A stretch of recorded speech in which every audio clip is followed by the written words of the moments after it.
Selamat pagi saudara-saudariku yang terkasih dalam nama Tuhan kita Yesus Kristus. Kita bertemu kembali dalam sapaan renungan harian pada hari ini. Kita berdoa. Kasih karunia Tuhan kita Yesus Kristus, kasih setia dari Allah Bapa dan persekutuan Roh Kudus itulah kiranya menyertai kamu. Amin. Renungan harian untuk kita pada hari ini yaitu yang tertulis dalam kitab Yunus 1 ayat 2.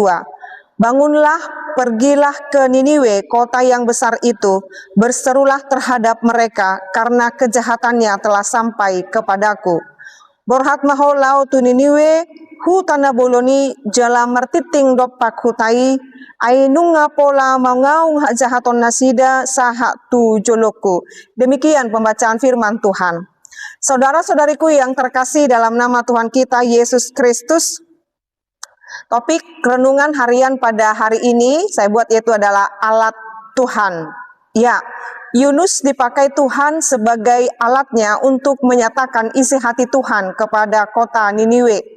Bagaimana sikap dan respon alat Tuhan itu, yaitu dalam hal ini Yunus. Mari kita perhatikan kalau kita membaca secara keseluruhan kitab Yunus ini bahwa respon yang dilakukan oleh Yunus adalah ogah-ogahan. Dia pergi namun dia menaiki kapal yang tidak searah atau tidak memiliki tujuan ke Niniwe tetapi ke kota lain. Dalam hal ini Tarsis.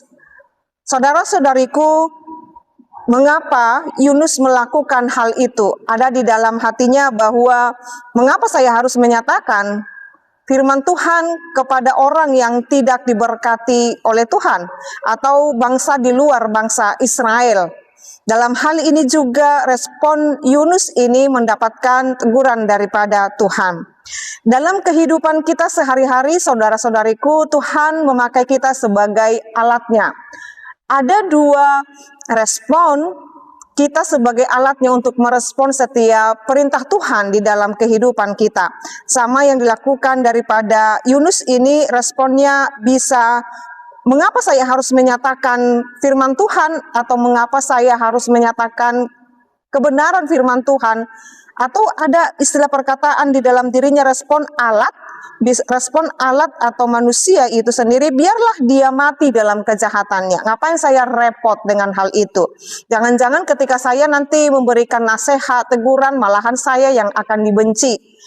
Respon yang kedua, aku pergi ke saudaraku supaya dia selamat. Dua respon dari seorang alat yang dipakai oleh Tuhan ini yaitu biarlah dia mati dalam kejahatannya. Dia tidak mau menyampaikan kabar baik. Kapan saya berlelah-lelah? Mengapa saya harus capek mengatakan itu sehingga saya nanti juga dia membenci saya dan lain sebagainya. Namun ada respon yang kedua adalah aku pergi untuk saudaraku supaya dia selamat. Mari kita perhatikan respon si penerima firman Tuhan itu pun ada dua, yaitu bisa saja respon si penerima nasihat itu teguran atau perintah Tuhan itu adalah marah, tidak mau ditegur. Marah, tidak mau ditegur. Respon yang kedua adalah mendengarkan dan mau bertobat. Saudara-saudariku, respon daripada Yunus sebagai alat Tuhan itu yaitu dia memilih jalan untuk menghindar akan tanggung jawab itu. Dia tidak pergi ke kota Niniwe, tetapi dia pergi ke arah yang berlainan sehingga Tuhan menegur dia dan membuat dia dengan cara Tuhan untuk sampai tiba ke kota Niniwe. Dengan secara terpaksa dia menyampaikan kepada orang-orang yang ada di kota Niniwe itu bahwa ketika mereka tidak bertobat, Tuhan akan menghukum mereka. Pada akhirnya, ketika kota Niniwe atau orang-orang yang ada di kota Niniwe mendengarkan dan mau bertobat, mereka tidak marah. Mereka tidak tersinggung akan teguran itu, akan perkataan itu, akan firman Tuhan itu. Tetapi mereka mendengarkan dan mau bertobat sehingga kota Niniwe tidak jadi diluluh lantahkan oleh Tuhan. Saudara-saudariku yang terkasih dalam nama Tuhan kita Yesus Kristus, kita bisa saja sebagai alat yang dipakai Tuhan dan kita bisa juga sebagai penerima firman itu sendiri. Lalu bagaimana kita merespon ketika kita sebagai alat Tuhan Apa prioritas kita? Prioritas kita adalah supaya saudara kita, orang lain itu yang dikasih Tuhan itu selamat. Sekalipun mungkin orang lain akan membenci kita, sekalipun orang akan memandang lain terhadap diri kita, tetapi teruslah nyatakan kebenaran itu.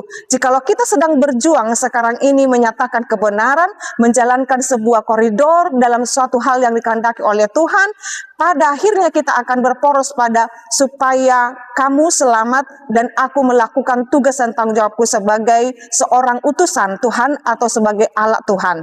Lalu bagaimana respon kita untuk menerima setiap firman itu atau teguran atau perintah Tuhan itu? Sama seperti yang dilakukan oleh bangsa Niwe ini, meresponnya, mendengarnya, dan melakukan pertobatan sehingga mereka selamat. Apakah saudara-saudariku mau hidupmu selamat di dalam hidup ini? Entah kamu sebagai alat Tuhan, entah kamu sebagai penerima perintah Tuhan itu, responlah tanggung jawab itu dan terimalah nasihat itu, maka kamu akan mendapatkan keselamatan. Amin, kita berdoa. Ya Allah Bapa kami sungguh bersyukur dengan firman Tuhan yang mengajarkan kami untuk tetap taat dan tidak menyimpang daripada setiap perintah-Mu Tuhan. Sekalipun berat, sekalipun Tuhan banyak tantangan untuk menyatakan kebenaran itu. Sekalipun mungkin alat Tuhan ini, utusan Tuhan ini, hamba Tuhan ini dibenci dan bahkan Tuhan tidak disukai, namun yang pada intinya adalah semuanya untuk menyenangkan hati Tuhan. Berikan kekuatan kepada setiap pemberita-pemberita firman Tuhan, berikan kekuatan kepada kami para hamba-Mu untuk terus menyatakan kebenaran Tuhan, sekalipun mungkin tidak banyak yang meresponnya dengan baik, tetapi Tuhan yang bekerja di dalam diri mereka. Bahkan ketika kami menjadi pendengar perintah itu, biarlah hati kami mau bertobat, mau dibaharui oleh firman Tuhan. Kami mau selamat Tuhan dan kami mau tetap hidup dalam perkenanan Tuhan. Berkati seluruh umat-Mu ini Tuhan, dimanapun mereka berada, dalam setiap aktivitas mereka dan pekerjaan mereka, Tuhan menyertai mereka. Ini kami Tuhan, biarlah kami hidup seturut dengan kehendak Tuhan. Dalam nama Yesus Kristus dan pimpinan Roh Kudus kami berdoa dan mengucap syukur. Anugerah daripada Tuhan kita Yesus Kristus, kasih setia dari Allah Bapa dan persekutuan Roh Kudus, itulah kiranya menyertai dan memberkatimu sekarang sampai selama-lamanya. Amin. Selamat pagi saudara-saudariku, Tuhan Yesus memberkati. Shalom.